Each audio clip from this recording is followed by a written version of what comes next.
দাঁত ভাঙা জবাব দিতে এবার মরিয়া হয়ে উঠেছে সাহসী মুসলিম দেশ ইরান।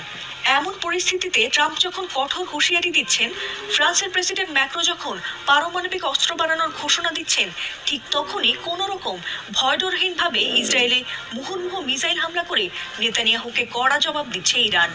তবে এই যুদ্ধে যখন পারমাণবিক অস্ত্রের ঝনঝনানির কথা উঠছে, ঠিক তখনই ভয়াবহ কম্পনে কেঁপে উঠল ইরান। অনেকের ধারণা ইরানের কাছে পারমাণবিক অস্ত্র আছে, তবে ইরান কখনোই সেটি স্বীকার করেনি।